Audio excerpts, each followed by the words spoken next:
ഹരേ കൃഷ്ണ. ശ്രീമദ്ഭാഗവതം ചതുർത്ഥസ്കന്ധം ഏകാദശോധ്യായം. ഇതിൽ 16 ശ്ലോകങ്ങൾ വരെ എടുത്തു. ബാക്കിയുള്ള ഭാഗങ്ങൾ നമുക്ക് നോക്കാം. അതുവരെയുള്ള ഭാഗങ്ങളൊന്ന് നമുക്ക് വായിച്ചു നോക്കാം. ഓം നമോ ഭഗവതേ വാസുദേവായ. ശ്രീമദ്ഭാഗവതേ ചതുർത്ഥസ്കന്ധേ അഥൈകാദശോധ്യായ. മൈത്രേയ ഉവാച.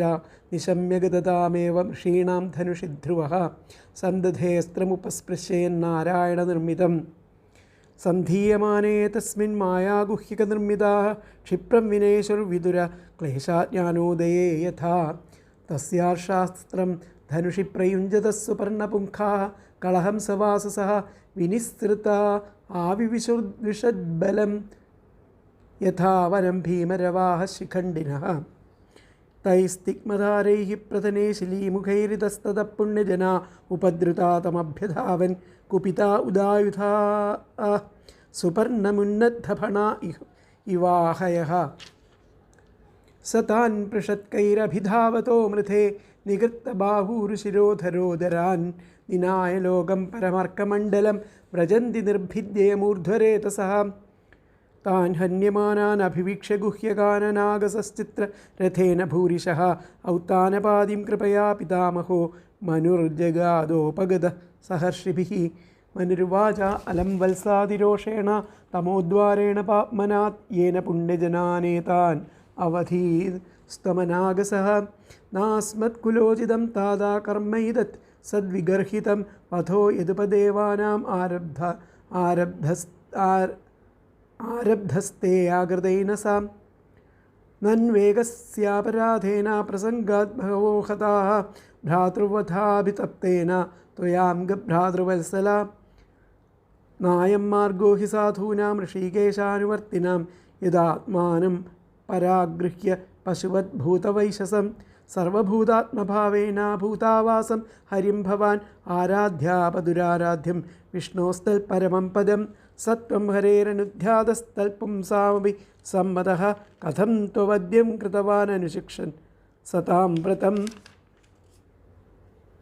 തിദിക്ഷയാ കരുണയാ മൈത്ര്യാ ചാഖിലജന്തുഷു സമത്വേന ച സർവാത്മാ ഭഗവാൻ സംപ്രസീദതി സംപ്രസന്നേ ഭഗവതി പുരുഷപ്രകൃതൈർഗുണൈഃ വിമുക്തോ ജീവനിർമുക്തോ ബ്രഹ്മനിർവാണമൃച്ഛതി ഭൂതൈഃ പഞ്ചഭിരാരബ്ധൈർയോഷിത് പുരുഷ ഏവ ഹി തയോർവ്യവായാത് സംഭൂതിർയോഷിത് പുരുഷയോരിഹ ഏവം പ്രവർത്തതേ സർഗസ്ഥിതിഃ സംയമ ഏവ ച ഗുണവ്യതികരാദ്രാജൻ മായയാ പരമാത്മനഃ. ഇനി 17ാമത്തെ ശ്ലോകമാണ് എടുക്കാനുള്ളത്. നിമിത്തമാത്രം തത്രാസീൻ നിർഗുണ പുരുഷർഷഭഃ വ്യക്താവ്യക്തമിദം വിശ്വം യത്ര ഭ്രമതി ലോഹവത്. നിമിത്തമാത്രം തത്രാസീൻ നിർഗുണ പുരുഷർഷഭഃ വ്യക്താവ്യക്തമിദം വിശ്വം യത്ര ഭ്രമതി ലോഹവത്. അപ്പോൾ ഭഗവാൻ ആ നിമിത്തമായി മാത്രം ആയിക്കൊണ്ട് അങ്ങനെ നിൽക്കുകയാണ് ചെയ്യുന്നത്. നിർഗുണനായിരിക്കണം ഭഗവാൻ. അതിൻ്റെ സാന്നിധ്യത്തിൽ കാര്യകാരണാത്മകമായിരിക്കുന്ന ഈ വിശ്വം അങ്ങനെ ഭ്രമിച്ചു കൊണ്ടിരിക്കുന്നത്. എപ്രകാരം കാന്തത്തിൻ്റെ സാന്നിധ്യത്തിലെ ലോഹം എപ്രകാരമാണോ അതിനെ ആകർഷിക്കുന്നത്, അതുപോലെ ആ വിശ്വം, ആ കാര്യകാരണാത്മകമായിട്ടുള്ള ആ വിശ്വം ആ ഭഗവാന്റെ സാന്നിധ്യത്തിൽ അങ്ങനെ ഭ്രമിച്ച് ചുറ്റിത്തിരിയണു ആണ് പറയുന്നത്. ഇതിലത്തെ പദങ്ങൾ നിർഗുണനായിരിക്കുന്ന പുരുഷർഷഭ ഈശ്വരൻ, തത്ര ആയതിൽ നിമിത്തമാത്രം ആസീൽ നിമിത്തം മാത്രമായിരുന്നു, യത്ര യാതൊരവസ്ഥയിൽ അയസ്കാന്തേ ലോഹവത് കാന്തത്തിൻ്റെ സ്വാധീനത്താൽ ഇരുമ്പ് എന്ന പോലെ, വ്യക്താവ്യക്തം കാര്യകാരണാത്മകമായിരിക്കുന്ന ഇതം വിശ്വം ഈ വിശ്വം ഭ്രമതി ചുറ്റിത്തിരിയുന്നു. എന്നുകൂടി പറയാം.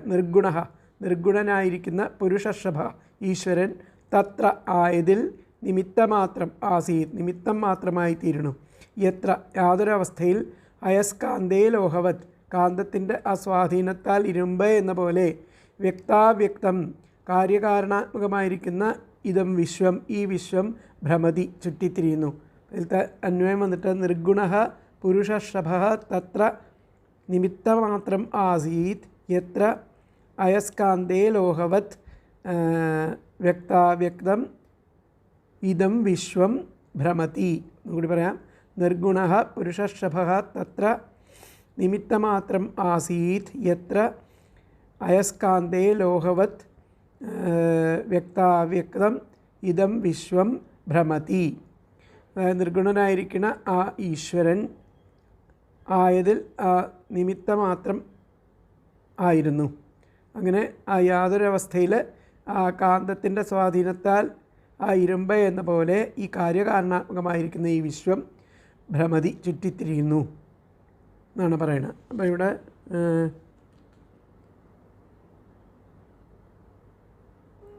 പുരുഷശ്രേഷ്ഠനായിരിക്കുന്ന ഭഗവാൻ ഇതിനെല്ലാം ഒരു നിമിത്തം മാത്രം ആയിട്ട് ഇരിക്കുന്നു. വ്യക്തവും അവ്യക്തവും കലർന്ന ഈ ലോകം ആ കാന്തവലയത്തിൽപ്പെട്ട ഇരുമ്പ് പോലെ സ്വാഭാവികമായിട്ട് ചുറ്റുകയാണ് ചെയ്യുന്നത്. ഗുണാതീതനായിരിക്കുന്ന ഭഗവാൻ ഇവിടെ നിമിത്തം മാത്രമാണ്.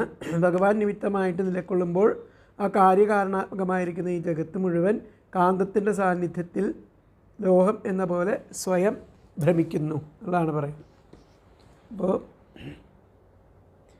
ജഗൽ സർഗാദികർത്താവ് ഈശ്വരാണെന്ന് വരുമ്പോൾ അതിൽ അസക്തിയും തൽപ്രയാസവും തന്നിമിത്തം വികാരവും ഈശ്വരന് ഉണ്ടായിരിക്കുമോ എന്നുള്ള ശങ്കയ്ക്ക് സമാധാനം പറയുകയാണ്. പുരുഷോത്തമനായിട്ടുള്ള ഭഗവാൻ അസർഗാദിയിൽ ഇച്ഛാമാത്രത്താൽ നിമിത്തം മാത്രമായിരിക്കുകയാണ് ചെയ്യുന്നത്. അതിൽ ആസക്തിയോ പ്രയത്നമോ ഈശ്വരനില്ല. എന്തുകൊണ്ടെന്നാൽ പ്രകൃതി ഗുണബോധം ഉള്ളവർക്ക് മാത്രമേ ആസക്തിയും പ്രയത്നവുമുള്ളൂ. ഈശ്വരൻ ഗുണാതീതനായതുകൊണ്ട് രണ്ടും ഇല്ല. ആ ഈശ്വരൻ്റെ ഇച്ഛാശക്തിയാൽ സ്ഥൂല സൂക്ഷ്മാത്മകമായ ആ ഈ ലോകം ഉണ്ടായി നിലനിന്ന് വിലയം പ്രാപിക്കുന്നു. കാന്തത്തിൻ്റെ സാന്നിധ്യ നിമിത്തം ലോകം ചലിക്കുന്നത് പോലെ ആ വിശ്വം അങ്ങനെ ഈശ്വര സാന്നിധ്യത്താൽ ഭ്രമിക്കുന്നു. അപ്പോൾ ഇതിലത്തെ വ്യാഖ്യാനം എന്താ പറഞ്ഞത് നോക്കാം.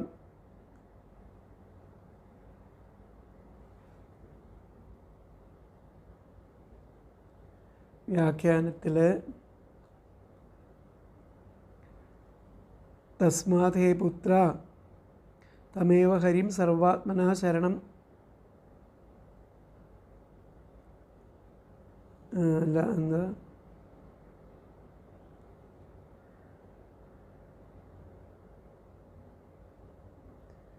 ഇവിടെ എത്രാമത്തെ ശ്ലോകം 17. അപ്പോൾ നിമിത്തമാത്രം തത്രാസീത് നിർഗുണ. നിമിത്തം മാത്രം ആയിട്ടാണ് അവിടെ നിർഗുണമായിരിക്കുന്ന പരബ്രഹ്മം ആ പുരുഷർഷഭൻ ഇവിടെ ഈ ഈശ്വരൻ നിമിത്തമാത്രമായിട്ടാണ് ഇരിക്കുന്നത് ഈ വിശ്വത്തിൽ. വ്യക്താവ്യക്തമിതം വ്യക്തവും അവ്യക്തമായിരിക്കുന്ന ഇതം വിശ്വം ഈ വിശ്വത്തിൽ എത്ര ഭ്രമതി ലോഹവത് ആ വിശ്വം ആ ഭഗവാനിലങ്ങനെ ഭ്രമിച്ചുകൊണ്ടിരിക്കുന്നു. ലോഹം എപ്രകാരമാണോ ആ അയസ്കാന്തേ ആ കാന്തത്തിൽ എന്നുള്ള അതുപോലെ. അപ്പോൾ ഒന്നുകൂടി പറയാം. നിമിത്തമാത്രം തത്രാസീൻ നിർഗുണ പുരുഷർഷഭ വ്യക്താവ്യക്തമിതം വിശ്വം എത്ര ഭ്രമതി ലോഹവത് എന്നുള്ളതാണ് വ്യാഖ്യാനം. നിമിത്തമാത്രം തത്രാസീത് നിർഗുണ നിമിത്തമാത്രമായിട്ടാണ് ഇവിടെയുള്ളത്. ആ നിർഗുണമായിരിക്കുന്ന ആ പുരുഷർഷഭൻ ഈശ്വരൻ നിമിത്തമാത്രമായിട്ട് നിലകൊള്ളുകയാണ് ചെയ്യുന്നത്. അദ്ദേഹത്തിൻ്റെ സാന്നിധ്യത്തിൽ ഈ വിശ്വം വ്യക്താവ്യക്തമിതം വിശ്വം ഈ കാര്യകാരണാത്മകമായിരിക്കുന്ന വിശ്വം എത്ര ഭ്രമതി ഇങ്ങനെ ചുറ്റിക്കൊണ്ടിരിക്കുന്നു. ലോഹവത് കാന്തത്തിൻ്റെ സാന്നിധ്യത്തിൽ ലോഹം ആകർഷിക്കുന്ന പോലെ ചുറ്റിക്കൊണ്ടിരിക്കുന്നു എന്ന് പറയും. അപ്പോൾ അടുത്ത ശ്ലോകം നമുക്ക് നോക്കാം. സഖൽവിദം ഭഗവാൻ കാലശക്തിയാ ഗുണപ്രവാഹേണ വിഭക്തവീര്യ കരോത്യകർത്തൈവ നിഹന്ത്യഹന്താ ചേഷ്ടാ വിഭൂംന ഖലു ദുർവിഭാവ്യ എന്നുകൂടി ചൊല്ലാം. സഖൽവിദം ഭഗവാൻ കാലശക്തിയാ ഗുണപ്രവാഹേണ വിഭക്തവീര്യ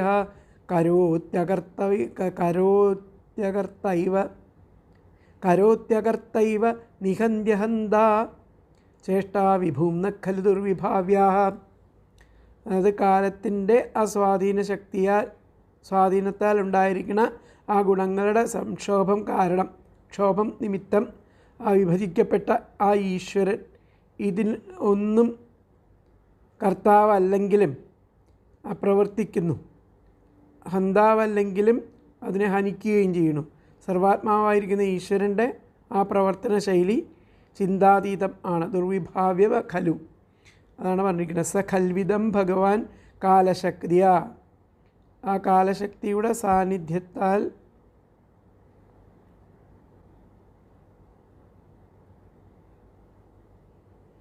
സ്വാധീനത്താൽ ആ ഗുണങ്ങളുടെ സംക്ഷോഭം കാരണം ഭഗവാൻ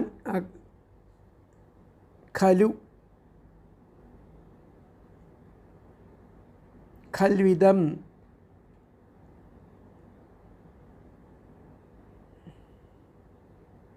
ഭഗവാൻ ചേഷ്ടിക്കുന്നു.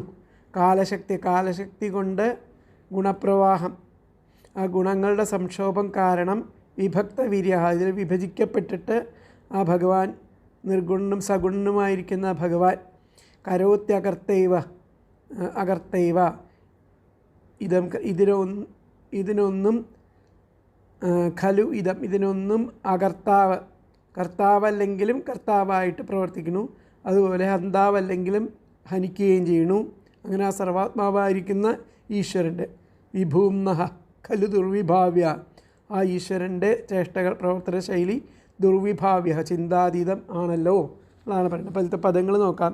കാലശക്തിയ, കാലത്തിൻ്റെ സ്വാധീനത്താൽ ഉണ്ടായ, ഗുണപ്രവാഹേന, ഗുണങ്ങളുടെ സംക്ഷോഭം കാരണം, വിഭക്തവീര്യ, വിഭജിക്കപ്പെട്ട, സഹ ഭഗവാൻ, ആ ഈശ്വരൻ, ഇതം ഖലു, ഇതിനൊന്നും, കർത്താവല്ലെങ്കിലും കരോതി, പ്രവർത്തിക്കുന്നു, ഹന്താവല്ലെങ്കിലും നിഹന്തി, ഹനിക്കുകയും ചെയ്യുന്നു, വിഭൂംനഃ, സർവാത്മാവായ ഈശ്വരൻ്റെ ചേഷ്ട പ്രവർത്തന ശൈലി ദുർവിഭാവ്യ ഖലു, ചിന്താതീതം ആണല്ലോ. ഒന്നുകൂടി പറയാം. കാലശക്തിയ, കാലത്തിൻ്റെ സ്വാധീനത്താൽ ഉണ്ടായ, ഗുണപ്രവാഹേണ, ആ ഗുണങ്ങളുടെ സംക്ഷോഭം കാരണം, വിഭക്തവീര്യ, വിഭജിക്കപ്പെട്ട, സഹ ഭഗവാൻ, ആ ഈശ്വരൻ, ഇതം ഖലു, ഇതിനൊന്നും, കർത്താവല്ലെങ്കിലും കരോതി, പ്രവർത്തിക്കുന്നു, ഹന്താവല്ലെങ്കിലും നിഹന്തി, ഹനിക്കുകയും ചെയ്യുന്നു, വിഭൂംനഃ, സർവാത്മാവായ ഈശ്വരൻ്റെ ചേഷ്ട, ആ പ്രവർത്തന ശൈലി ദുർവിഭാവ്യം ഖലു, ചിന്താതീതം ആണല്ലോ. അപ്പോൾ ഇതിൻ്റെ അന്വയം വന്നിട്ട് കാലശക്തിയ ഗുണപ്രവാഹേണ വിഭക്തവീര്യ സഹ ഭഗവാൻ ഇദം ഖലു കരോതി അഹന്താ നിഹന്തി വിഭൂംനഃ ചേഷ്ടാ ഭാവ്യ ഖലു. ഒന്നുകൂടി പറയാം. കാലശക്തിയ ഗുണപ്രവാഹേണ വിഭക്തവീര്യ സഹ ഭഗവാൻ ഇദം ഖലു അകർത്താ ഏവ കരോതി അഹന്താ നിഹന്തി വിഭൂംനഃ ചേഷ്ടാ ദുർവിഭാവ്യ ഖലു. കാലത്തിൻ്റെ സ്വാധീനത്താൽ ഗുണങ്ങളുടെ സംക്ഷോഭം കാരണം വിഭജിക്കപ്പെട്ട ആ ഈശ്വരൻ ഇതിനൊന്നും കർത്താവല്ലെങ്കിലും പ്രവർത്തിക്കുന്നു, ഹന്താവല്ലെങ്കിലും ഹനിക്കുകയും ചെയ്യുന്നു. സർവാത്മാവായ ഈശ്വരൻ്റെ ആ പ്രവർത്തന ശൈലി ചിന്താതീതം ആണല്ലോ എന്നുള്ളതാണ് പറയുന്നത്. അപ്പോൾ ഗുണപ്രവാഹത്തോടു കൂടിയ കാലം എന്ന ശക്തിയാൽ ആ ത്രിഗുണങ്ങളുടെ സന്തുലിതാവസ്ഥയ്ക്ക് ക്ഷോഭം സംഭവിച്ച് വിഭജിക്കപ്പെട്ട വീര്യത്തോടു കൂടിയ ഭഗവാൻ അകർത്താവായിട്ട് തന്നെ ഇതിനെ സൃഷ്ടിക്കുന്നു. അതുപോലെ ഹനിക്കാത്തവനായിട്ട് തന്നെ ലോകത്തെ സംഹരിക്കുന്നു. അങ്ങനെ വിഭുവായിരിക്കുന്ന ഭഗവാന്റെ ആ ചേഷ്ടാവിശേഷം ആർക്കും മനസ്സിലാക്കാൻ ആവുന്നതല്ല. അപ്പോൾ ആ ഭഗവാൻ കാലശക്തിയാൽ ക്രമേണ ഉണ്ടാകുന്ന ആ ഗുണങ്ങളുടെ ക്ഷോഭത്താൽ വിഭജിതമായ ആ സൃഷ്ടിയാദി ശക്തികളോടെ വാസ്തവത്തിൽ കർത്താവല്ലെങ്കിലും കർത്താവെന്ന പോലെയും ഹന്താവല്ലെങ്കിലും ഹനിക്കുന്നവനെ പോലെയും തോന്നപ്പെടുന്നു എന്നുള്ളതാണ് ഇതിൽ പറഞ്ഞിരിക്കുന്നത്. മുഖ്യമായ കർത്തൃത്വം ആ ഈശ്വരൻ ഇല്ലെങ്കിലും സർവാത്മാഭാവം നിമിത്തം കർത്തൃത്വം ഈശ്വരനുണ്ടെന്നും കാണിക്കുന്നു. സൃഷ്ടിസ്ഥിതി സംഹാരം എന്ന കാര്യങ്ങൾക്ക് കാരണമായിരിക്കുന്ന രജസ്, സത്വം, തമസ് എന്ന ഗുണങ്ങളുടെ വികാരത്തിന് കാരണമായിരിക്കുന്ന ഈശ്വരൻ്റെ ആ കാലം എന്നു പേരായിട്ടുള്ള ശക്തിയാൽ വിഭജിക്കപ്പെട്ടിരിക്കുന്ന വീര്യത്തോടു കൂടിയ ആ ഭഗവാൻ കർത്താവെന്നുള്ള ഭാവം ഭാവിക്കാതെ ലോകത്തെ മുഴുവൻ സൃഷ്ടിക്കുന്നു. പാലകൻ എന്ന അഭിമാനം കൂടാതെ പാലിക്കുന്നു. ഐശ്വര്യപരിപൂർണനായിരിക്കുന്ന ഭഗവാന്റെ ചേഷ്ടയുടെ സ്വരൂപത്തെ നിർണയിക്കുന്നതിന് ആർക്കും സാധിക്കുന്നതല്ല. ഇതിലത്തെ വ്യാഖ്യാനത്തിൽ എന്താ പറഞ്ഞതെന്ന് നോക്കാം.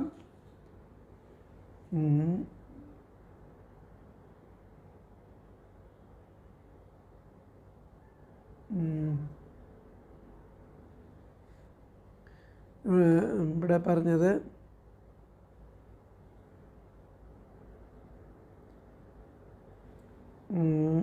ക്രോധേന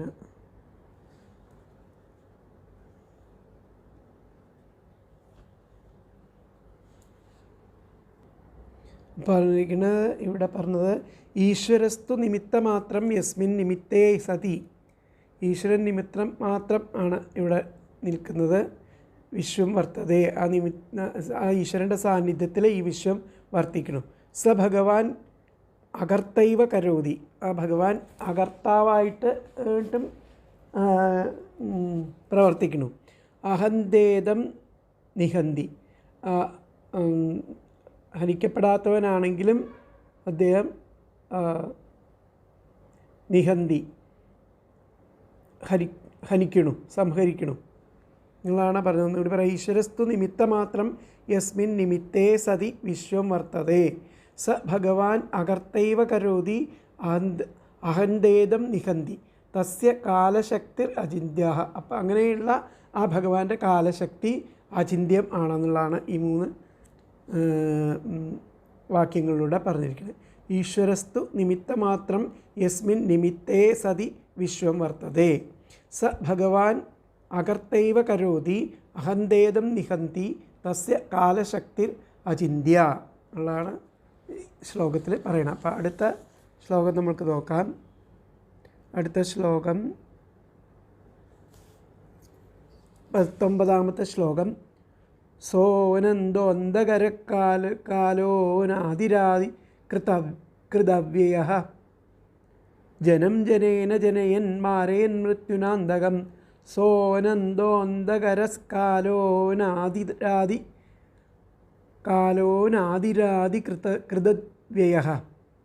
കൃതവ്യയഃ ജനം ജനേന ജനയൻ മാരയൻ മൃത്യുനാന്തകം. ആദിരഹിതനും അന്തരഹിതനും അതുപോലെ അവ്യയൻ ക്ഷയിക്കാത്ത പ്രഭാവത്തോടു കൂടിയവനും ആയിരിക്കണം ആ ഭഗവാൻ. അനന്തോ അന്ധകര ആദികൃത് അവ്യയഃ, ഇങ്ങനെയൊക്കെയുള്ള ആ ഭഗവാൻ കാലശക്തി രൂപത്തിൽ കാലോനാദിരാദികൃത് അവ്യയഃ കാലശക്തി രൂപത്തിൽ ജനേന അജനങ്ങളെ ജനത്തെ ജനിപ്പിച്ചുകൊണ്ട് ആദികൃത് സൃഷ്ടി കാരണമായിട്ടും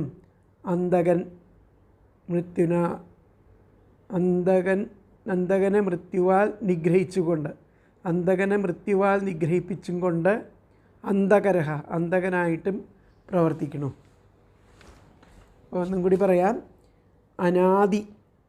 ആദിരഹിതൻ അർത്ഥം, അനന്തഃ അന്തരഹിതൻ, അവ്യയഃ ക്ഷയിക്കാത്ത പ്രഭാവത്തോടു കൂടിയവൻ ആയിരിക്കുന്ന സഹ ആ ഭഗവാൻ, കാലഹസ്സൻ കാലശക്തി രൂപത്തിൽ, ജനേന അജനത്താൽ, ജനത്തെ ജനയൻ ജനിപ്പിച്ചുകൊണ്ട്, ആദികൃത് സൃഷ്ടികാരണമായും, അന്തകനെ മൃത്യുവാൽ മാരയൻ നിഗ്രഹിക്കപ്പെട്ടുകൊണ്ട്, അന്ധകരഹ അന്ധകനായിട്ടും പ്രവർത്തിക്കുന്നു എന്നർത്ഥം. എന്നുകൂടി പറയാം. അനാദിഹി ആദിരഹിതനും, അനന്തഃ അന്തരഹിതനും, അവ്യയഃ ക്ഷയിക്കാത്ത പ്രഭാവത്തോടു കൂടിയവനും ആയിരിക്കണ സഹ ആ ഭഗവാൻ, കാലഹ സൻ കാലശക്തി രൂപത്തിൽ, ജനത്താൽ ജനത്തെ ജനയൻ ജനിപ്പിച്ചുകൊണ്ട്, ആദികൃത് സൃഷ്ടികാരണമായും, അന്തകനെ മൃത്യുവാൽ മാരയൻ നിഗ്രഹിപ്പിച്ചുകൊണ്ട്, അന്ധകരഹ ആ അന്ധകനായിട്ടും പ്രവർത്തിക്കുന്നു. അതാണ് സോനന്ദോ അന്ധകര കാലോനാദികൃതവ്യയ ജനേന ജനയൻ മാരയൻ മൃത്യുനാന്തകം. അപ്പോൾ ഇതിലത്തെ അന്വയം വന്നിട്ട് അനാദിഹി അനന്തഃ അവ്യയഃ സഹ കാലഃ സൻ ജനേന ജനയൻ ആദികൃത് അന്തകം മൃത്യുനാമാരയൻ അന്ധകരഹ. ഒന്നുകൂടി പറയാം. അനാദിഹി അനന്തഃ അവ്യയഃ സഹ കാലഃ സൻ ജനേന ജനയൻ ആദികൃത് അന്തകം മൃത്യുനാ മാരയൻ അന്ധകരഃ. എന്നുകൂടി പറയാതെ അനാദിഹി അനന്തഃ അവ്യയഃ സ ഭഗവാൻ കാലഃ സൻ ജനേന ജനം ജനയൻ ആദികൃത് അന്തകം മൃത്യുനാ മാരയൻ അന്ധകരഃ. ആദിരഹിതനും അന്തരഹിതനും ക്ഷയിക്കാത്ത പ്രഭാവത്തോടു കൂടിയവനുമായിരിക്കുന്ന ആ ഭഗവാൻ ആ കാലശക്തി രൂപത്തിൽ ആ ജനത്തെ ജനിപ്പിച്ചും സൃഷ്ടികാരണമായും അന്തകനെ മൃത്യുവാൽ നിഗ്രഹിക്കപ്പെട്ടും കൊണ്ട് ആ അന്തകനായിട്ടും പ്രവർത്തിക്കണമെന്ന് പറയുന്നു. അപ്പോൾ വിഭുവായിരിക്കുന്ന ഭഗവാന്റെ ആ ചേഷ്ടാവിശേഷം ആർക്കും മനസ്സിലാകത്തക്കതല്ല എന്ന് പറഞ്ഞു. കാലസ്വരൂപനാണ് ഈശ്വരനെന്ന് കാണിക്കുന്നു. ആദ്യന്തവിഹീനനും ക്ഷയമെന്ന ഭാവമില്ലാത്തവനുമായിരിക്കുന്ന ആ കാലൻ ആദിയെയും അന്തത്തെയും വരുത്തുന്നു. ജനത്താൽ ജനത്തെ ജനിപ്പിക്കുന്നു. അന്തകനെ കൊണ്ട് അന്തകനെ മരിപ്പിക്കുകയും ചെയ്യുന്നു. ജനം ജനത്തെ ജനിപ്പിക്കുന്നു എന്ന് പറഞ്ഞത് മാതാപിതാക്കന്മാർ പുത്രപുത്രിമാരെ ജനിപ്പിക്കുന്നു എന്ന അർത്ഥത്തിലാണ്. മൃത്യു എന്നാൽ സാക്ഷാൽ അന്തകൻ, അന്തകൻ എന്നാൽ ഹിംസിക്കുന്നവൻ. സിംഹവ്യാഘ്രാദികൾ അന്യരെ ഹിംസിക്കുന്നതിനാൽ അന്തകന്മാർ.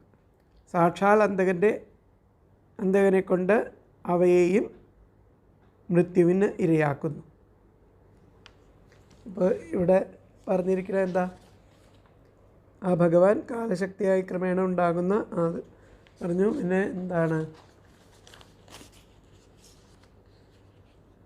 അനാദിയും അനന്തനും കാലസ്വരൂപനുമായിരിക്കുന്ന ഭഗവാൻ ഒരു വ്യക്തിയാൽ മറ്റു വ്യക്തികളെ ജനിപ്പിച്ചുകൊണ്ട് സൃഷ്ടികാരണമായിട്ടും മൃത്യുഹേതുക്കൾ വഴി നശിപ്പിച്ച് സംഹാരകാരണമായിട്ടും പ്രവർത്തിക്കുന്നു എന്നാണ് ഈ ശ്ലോകത്തിൽ പറയുന്നത്. കാലശക്തിയെ കൊണ്ട് ആ സൃഷ്ടികർമ്മം നടത്തുന്നുവെന്ന് പറഞ്ഞതിനാൽ കർത്തൃത്വം ഈശ്വരനല്ല കാലശക്തിക്കാണല്ലോ എന്ന് ശങ്കിക്കേണ്ട. ശക്തിയെയും ശക്തനെയും രണ്ടായി കരുതുന്നത് ന്യായമല്ല എന്നുള്ള ശാസ്ത്രരീതി പ്രകാരം കാലം ഈശ്വരൻ തന്നെയാണെന്ന് കാണിക്കുന്നു. കാലം എന്നത് ഭഗവാൻ തന്നെ. ഭഗവാനിൽ നിന്നും അത് അന്യമല്ല. സ്വയം ജന്മരഹിതനും അവിനാശിയും ക്ഷയരഹിതനുമായിരിക്കുന്ന ഈശ്വരൻ പുത്രാദി ജനങ്ങളെ കൊണ്ട് പുത്രാദി ജനങ്ങളെ ആകയാൽ ആദികർത്താവും പരന്മാരെ ഹിംസിക്കുന്ന ചോരവ്യാഘ്രാദികളെ അന്തകനെ കൊണ്ട് മരിപ്പിക്കുന്ന ആകയാൽ സംഹാരകർത്താവും മാതാപിതാക്കന്മാരെ കൊണ്ട് സന്താനങ്ങളെ പരിപാലിക്കുന്നവനാകയാൽ പാലകനും ആകുന്നു. ഈശ്വരേച്ഛ കൂടാതെ സൃഷ്ടിയാദികളിൽ അനന്യ സ്വാതന്ത്ര്യം ഇല്ലാത്തതിനാൽ ആ മുഖ്യകർത്തൃത്വം ഈശ്വരന് ഇരിക്കുകയും ചെയ്യണു എന്നുള്ളതാണ് ഇതിലത്തെ വിവക്ഷ. അതിലത്തെ വ്യാഖ്യാനം അസ്യ ഇപ്രകാരം സ്വഹ പരഹ പക്ഷോന പ്രജാധാവന്തം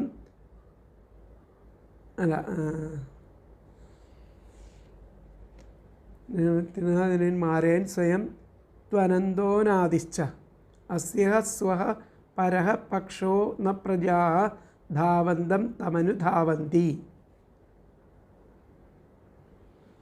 അപ്പോൾ ഇപ്രകാരം ആ ഭഗവാൻ പരനായിട്ടും അതുപോലെ എല്ലാവർക്കും ചേർന്നവനായിട്ടും പ്രജകളെ സൃഷ്ടിച്ചും സംഹരിച്ചും ഒക്കെ ഇരിക്കണു എന്നാണ് പറയുന്നത് ഈ ശ്ലോകത്തിൽ.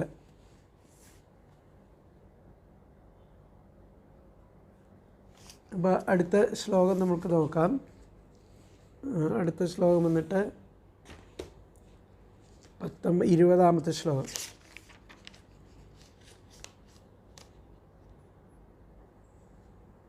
അപ്പോൾ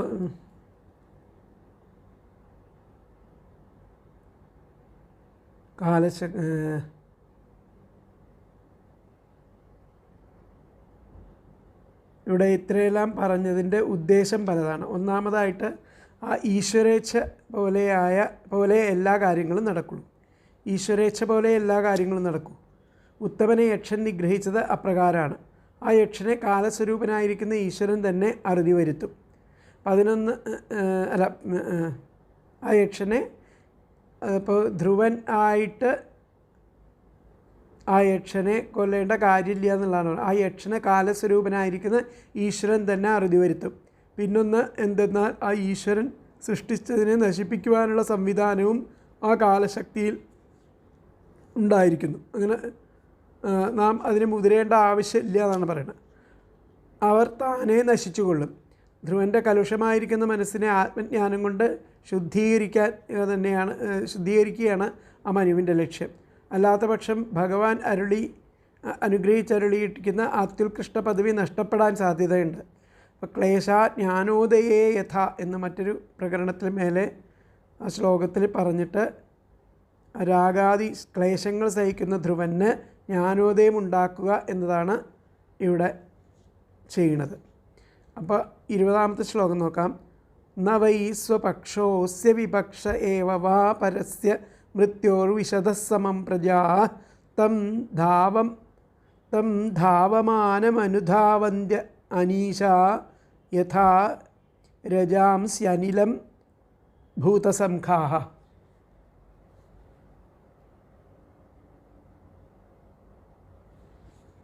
എന്നുകൂടി പറയാം.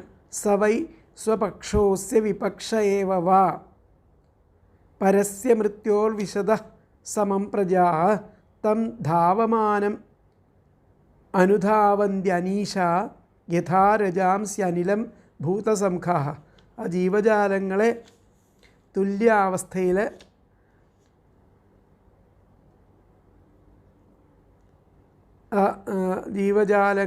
തുല്യാവസ്ഥയിൽ അതിൽ അനുപ്രവേശം ചെയ്തിട്ട് ആ കാലസ്വരൂപനായിരിക്കുന്ന ഈ സാക്ഷാൽ ഈശ്വരന് ആ സ്വന്തക്കാരനെന്നോ അന്യനെന്നോ ഇല്ല. മൺപൊടി ആ കാറ്റിനെ എന്ന പോലെ ആ ഈശ്വരനെ അറിയാത്ത ആ ജീവജാലങ്ങൾ ഓടിക്കൊണ്ടിരിക്കുന്ന ആ ഈശ്വരനെ പിന്തുടർന്ന് ഓടുന്നു. ഇത്രയേ ഉള്ളൂ കാര്യം. ന വൈ സ്വപക്ഷോസ്യ വിപക്ഷ ഏവ വാ, എൻ്റെ പക്ഷത്താണെന്നോ അല്ലെങ്കിൽ വിപക്ഷത്താണെന്നോ ഒന്നുള്ള ഭേദം വ്യത്യാസങ്ങളൊന്നുമില്ലാതെ പരസ്യ മൃത്യോർ വിശദസമം പ്രജാഹ, ആ കാലസ്വരൂപനായിരിക്കുന്ന ഭഗവാൻ ആ എല്ലാറ്റിലും ഒരേപോലെ അനുധാവനം ചെയ്യണു. തം ധാവമാനം അനുധാവന്തി അനീശ യഥാ രജാംസ്യനിലം ഭൂതസംഖാഃ. മൺപൊടി ആ കാറ്റിൽ എങ്ങനെയാണോ പറന്നു പോകുന്നത് അതുപോലെ ഈ ഭൂതസംഘങ്ങൾ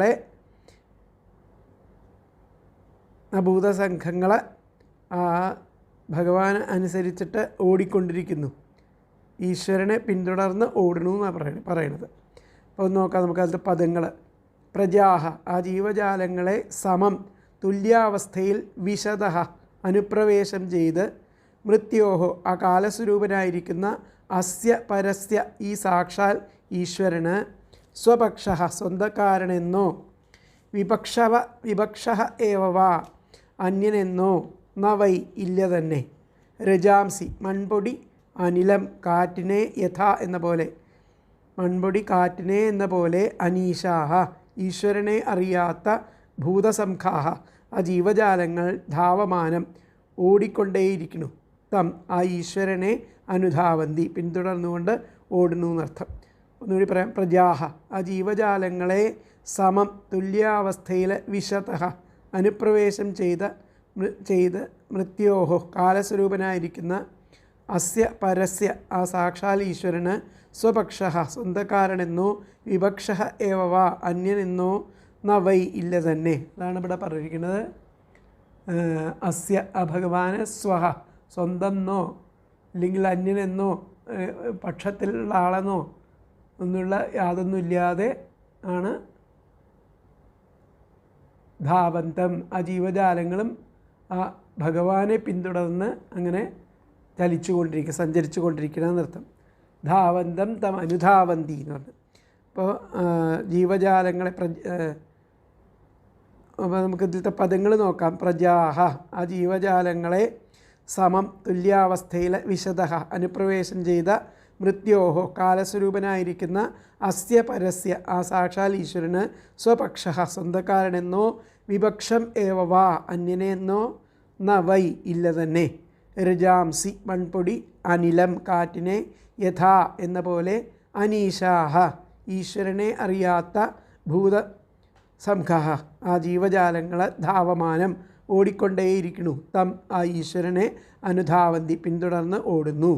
അപ്പോൾ ഇതിലത്തെ അന്വയം വന്നിട്ട് പ്രജാഹ സമം വിശതഃ മൃത്യോ അസ്യ പരസ്യ സ്വപക്ഷഃ വിപക്ഷഃ ഏവ വാ ന വൈ രജാംസി അനിലം യഥാ അനീശാഹ ഭൂതസംഘാഃ ധാവമാനം തം അനുധാവന്തി. എന്നുകൂടി പറയാം. പ്രജാഃ സമം വിശതഃ മൃത്യോഃ അസ്യ പരസ്യ സ്വപക്ഷ വിപക്ഷ ഏവ വാ സ്വപക്ഷഃ വിപക്ഷഃ ഏവ വാ ന വൈ രജാംസി അനിലം യഥാ അനീശാ ഭൂതസംഘാഃ ധാവമാനം തം അനുധാവന്തി. ജീവജാലങ്ങളെ അതുല്യാവസ്ഥയിൽ അനുപ്രവേശം ചെയ്ത് കാലസ്വരൂപനായിരിക്കുന്ന ഈ സാക്ഷാൽ ഈശ്വരന് ആ സ്വന്തക്കാരനെന്നോ അന്യനെന്നോ ഇല്ല. അങ്ങനെ ആ മൺപൊടി കാറ്റിനെ എന്നതിനെ പോലെ ആ ഈശ്വരനെ അറിയാത്ത ആ ജീവജാലങ്ങൾ ഓടിക്കൊണ്ടിരിക്കുന്നു ആ ഈശ്വരന് ചുറ്റും, ആ ഈശ്വരനെ പിന്തുടർന്നുകൊണ്ട്. ജീവജാലങ്ങളെ ഒരുപോലെ ബാധിക്കുന്ന ആ സർവേശ്വരനും അന്തകനും ആയിരിക്കുന്ന ഭഗവാനും മിത്രഭാവമോ ശത്രുഭാവമോ ആരിലും ഇല്ല. ഈശ്വര മാഹാത്മ്യം അറിയാത്തവർ ഓടുന്ന കാലത്തിന് പുറകെ ഓടുന്നു. കാറ്റടിക്കുമ്പോൾ പൊടിപടലം അനുഗമിക്കുന്നത് പോലെയാണ് ഇത് എന്നുള്ളതാണ് പറഞ്ഞിരിക്കുന്നത്. അപ്പോൾ സമഭാവത്തിൽ ആ സർവവും പ്രാപിക്കുന്നവനും മൃത്യുരൂപനും പരാത്പരനുമായിരിക്കുന്ന ഭഗവാന് സ്വപക്ഷമോ പരപക്ഷമോ ഒന്നുമില്ല. കർമാധീനരായിരിക്കുന്ന ജീവജാലങ്ങൾ പൊടിപടലം കാറ്റിനെ എന്ന പോലെ ആ കാലസ്വരൂപനായിരിക്കുന്ന ഭഗവാൻ ഓടുമ്പോൾ അസ്വതന്ത്രരായിട്ട് ആ ഭഗവാന്റെ പിന്നാലെ ഓടുന്നു എന്നുള്ളതാണ് ഇവിടെ പറയുന്നത്. അപ്പോൾ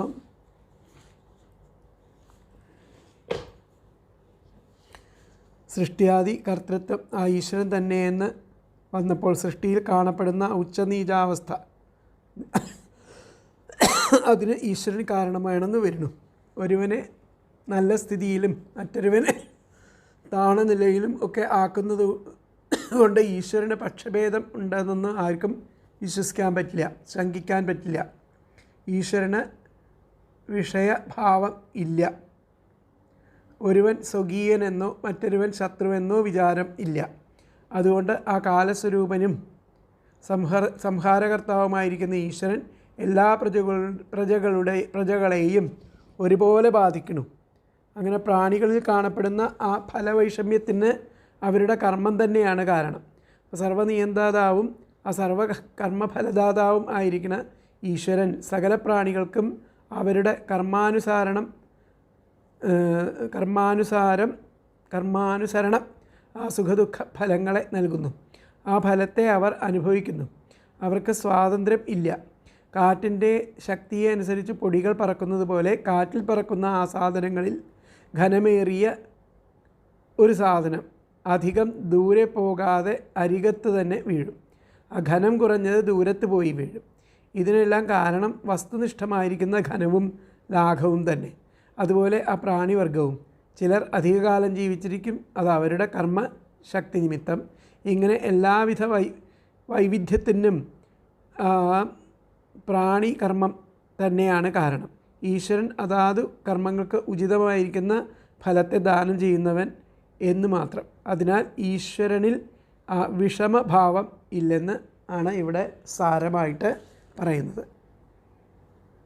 അപ്പോൾ ഇതിലത്തെ നോക്കാം. അതാണിപ്പോൾ ഇവിടെ പറഞ്ഞിരിക്കുന്നത്. എന്താണ്? അസ്യ സ്വഹ പരഹ പക്ഷോ ന പ്രജാ ധാവന്തം അനുധാവന്തി. പിന്നാലെ ഓടുന്നു എന്ന് പറഞ്ഞാൽ ഇങ്ങനെ വായും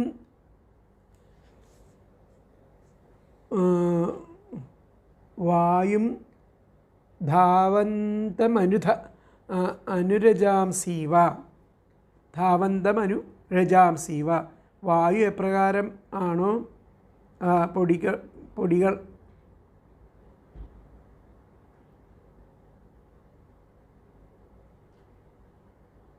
പൊടികൾക്ക് പിന്നാലെ ആ വായു ഓടുന്ന പോലെ, വായുവിന് പിന്നാലെ പൊടികൾ ഓടുന്നത് പോലെ ഭഗവാന്റെ പിന്നാലെ ആ ഭൂതസംഘങ്ങൾ ഓടിക്കൊണ്ടിരിക്കുന്നു എന്നാണ് പറയുന്നത്. ആണ് അസ്യ സ്വഹ പരഹ പക്ഷോന പ്രജാഹ ധാവന്തം തമനുധാവന്തി വായും ധാവന്തമനുരജാംസീവ.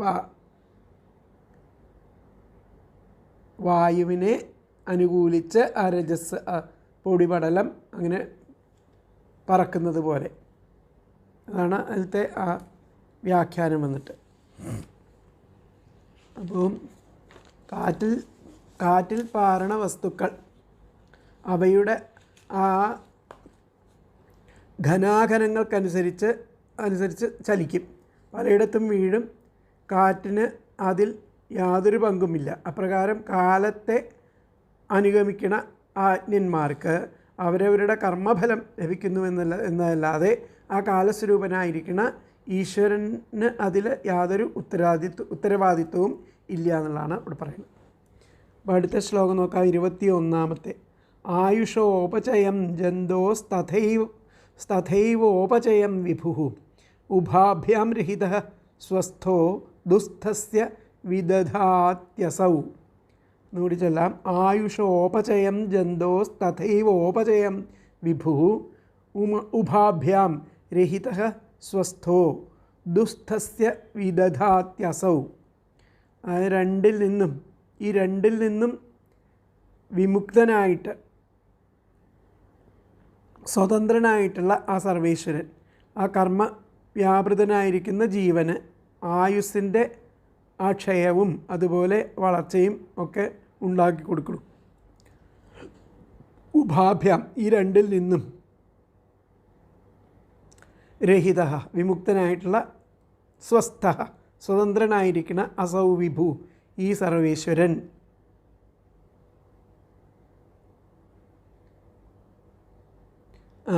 ദുസ്ഥസ്യ കർമ്മ വ്യാപൃതൻ ആയിരിക്കുന്ന ജന്തോഹ ജീവന് ആയുസ്സിൻ്റെ അപചയവും ക്ഷയവും അതുപോലെ ഉപചയവും വളർച്ചയും ഉണ്ടാക്കി കൊടുക്കുന്നു. ഇതിലത്തെ പദങ്ങൾ നോക്കാം.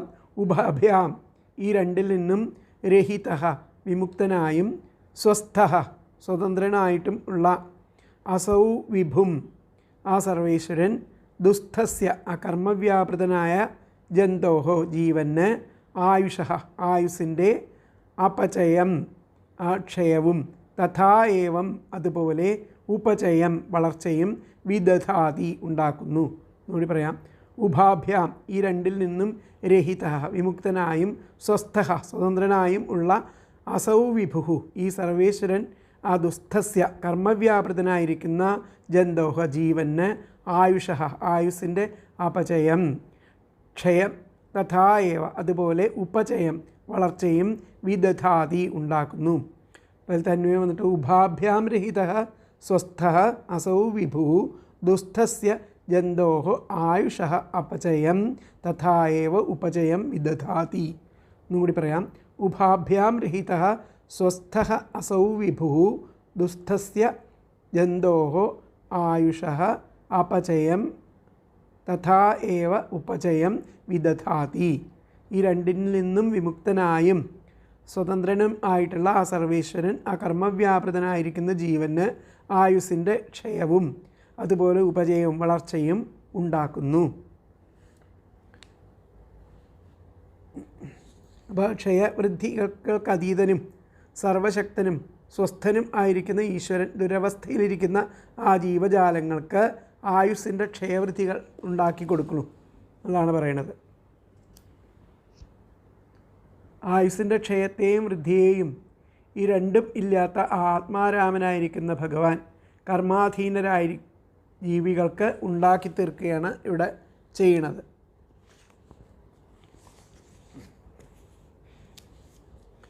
അപ്പോൾ ആ പ്രാണി കർമാനുസാരേണ ഫലം നൽകുന്നതിനെ തന്നെ സ്പഷ്ടമാക്കി കാണിക്കുകയാണ് ചെയ്യുന്നത്.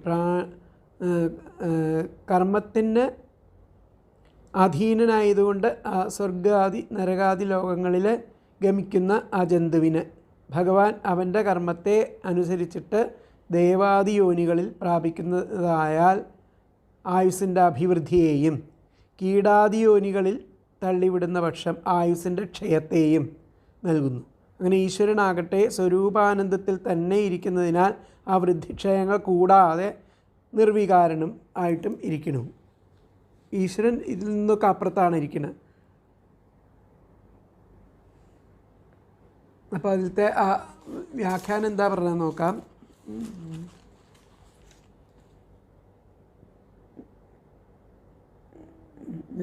അസൗ കർമാധീനസ്യ, അതുകൊണ്ട് ആ കർമാധീനന്മാരായിട്ടുള്ളവർ ജീവന്മാർ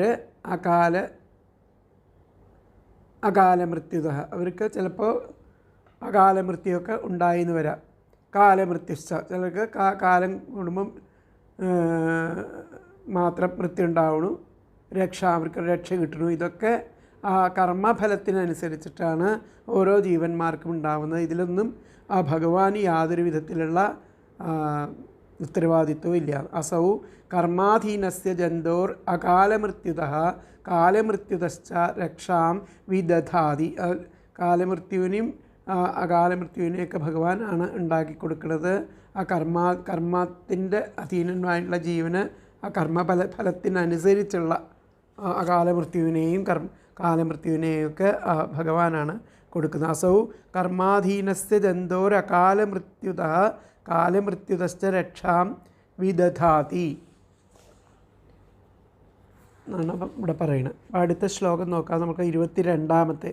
കേചിൽ കർമ്മവദന്ത്യേനം സ്വഭാവമപരേ നൃപ ഏകേ കാലം പരേ ദൈവം പുംസ കാമമുതാപരേ. എന്നുകൂടി പറയാം. കേചിൽ കർമ്മവദന്ത്യേനം സ്വഭാവമപരേ നൃപ ഏകേ കാലം പരേ ദൈവം പുംസ കാമമുതാപരേ. അല്ലയോ രാജാവേ, ചിലർ ആ ഭഗവാനെ കർമ്മം എന്ന് പറയും, വേറെ ചിലർ സ്വഭാവം എന്ന് പറയും, മറ്റ് ചിലർ കാലം എന്ന് പറയും, വേറെ ചിലരാവട്ടെ ദൈവം എന്ന് പറയും, പിന്നെ വേറെ ചിലർ മനുഷ്യൻ്റെ ആ കാമം എന്ന് പറയും. ഇങ്ങനെ പല വിധത്തിൽ ആ ഭഗവാനെ പറ്റിയിട്ട് ഈശ്വരൻ്റെ ആ ശക്തിയെ പറ്റിയിട്ട് പറയുന്നു. കേജിൽ ചിലർ കർമ്മം ആണ് ഭഗവാൻ എന്ന് പറയും. വദന്ത്യേനം സ്വഭാവമാണ് ആ ഭഗവത് സ്വരൂപം എന്ന് പറയും. പിന്നെ ചിലർ പറയും കാലം ആണ്, ഏകേ കാലം. മറ്റൊരു ചിലർ ദൈവം ആണെന്ന് പറയും. പുംസഹ മനുഷ്യരാണ് എന്ന് പറയും ചിലർ.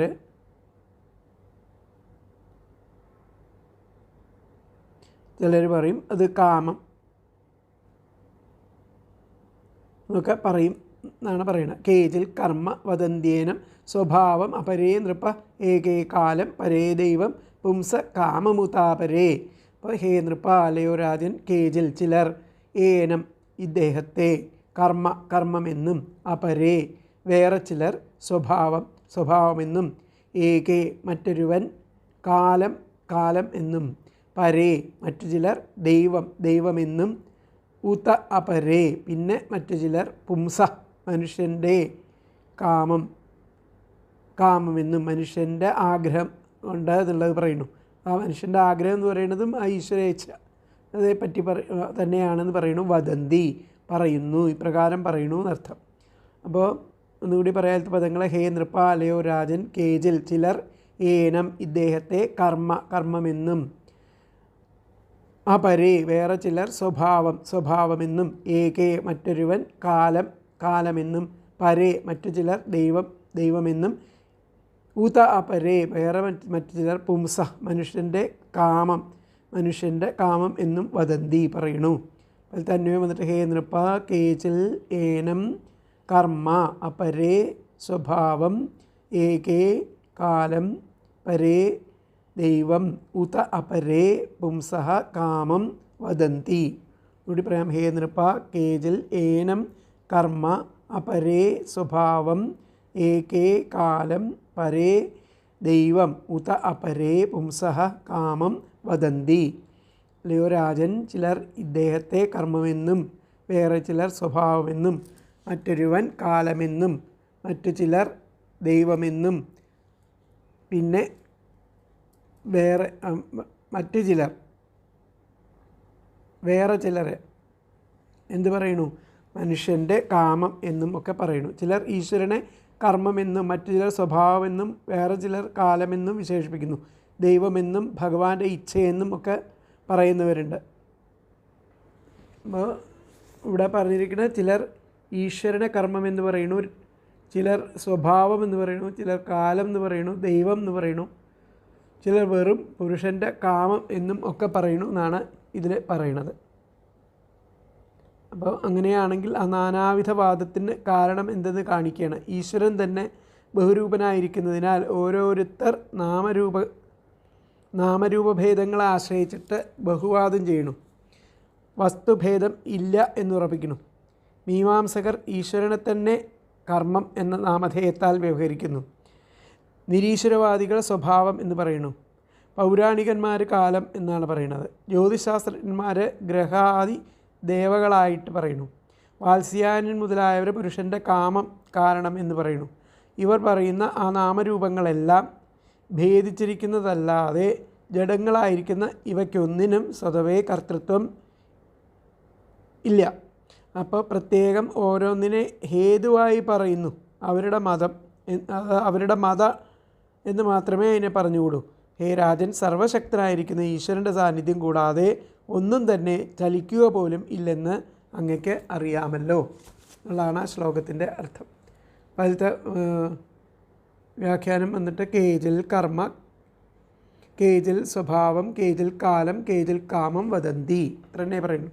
കേജിൽ കർമ്മ, കേജിൽ സ്വഭാവം, കേജിൽ കാലം, കേജിൽ കർമ്മം, കാമം വദന്തി. അപ്പോൾ 22ാമത്തെ ശ്ലോകമാണ് ഇപ്പോൾ പറഞ്ഞത്. അപ്പോൾ ഇത്രയും ഭാഗങ്ങൾ മനസ്സിലാക്കുക. ബാക്കി ഭാഗങ്ങളെടുത്ത് ദിവസം എടുക്കാം. ഹരേ കൃഷ്ണ.